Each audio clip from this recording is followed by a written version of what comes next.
Well, how are you guys? I hope you're well. I want to show you how a water purifier works. This is one of our products from Grobsol Technical Solution.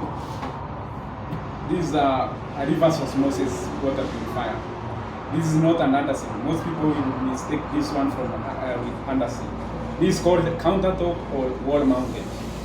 Reason being, you can mount it on the wall. It has parts where you can mount it on wall, or you can have it just over the counter like this one, or you can place it on top of a table. How does it work? This is a six-stage water purifier. 6 stages in this sense. The water gets through 6 stages before you drink it. No chemical is added. You just passing it through purifiers at a very high pressure. The machine has a pump. Now the process is, the first filter, I don't know, you cannot see, I don't think you can see them through the camera, but they are inside. Yeah? The first filter removes sediment. After the first filter, the water is pumped through another 4 filters. They are inside, you can see them. 3, another 2 filters. The first one was sediment filter. This one is also, this is a carbon filter.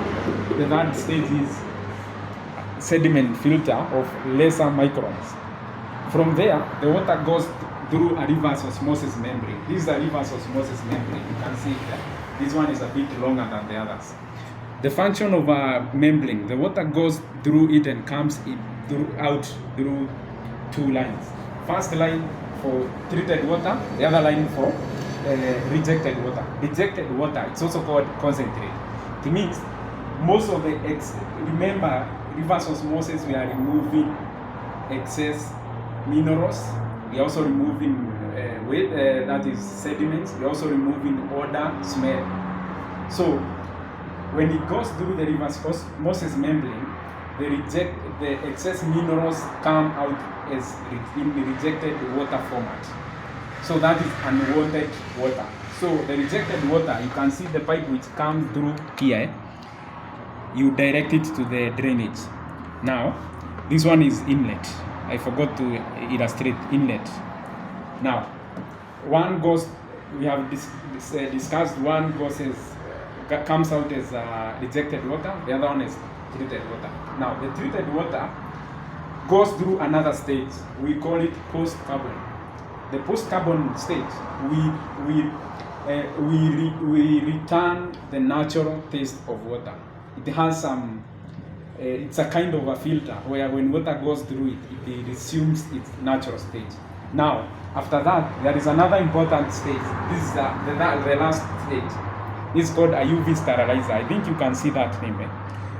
As a sterilizer, the function of a sterilizer is to sterilize the water. That is to kill any bacteria or virus that might be existing or might have passed through all those processes. Now, after it has gone through the UV sterilizer, the water enters into a storage tank. This is a storage tank between 10 to 13 to 15 liters, depending with the type of machine that you are using. Another thing you need to know, anytime water gets full in this tank, there is a float switch. The float switch ensures that water do not get beyond the brim. So the water will not overspill. So you can only get water from the tap as purified water.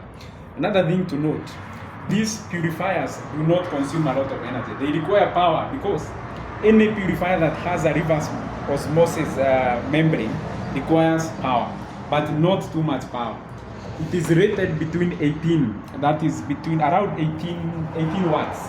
18 watts, that's almost like that of a bulb. The only one that requires more power, and that is optional, is when you are using this type of purifier when you need to heat your water, and this is optional.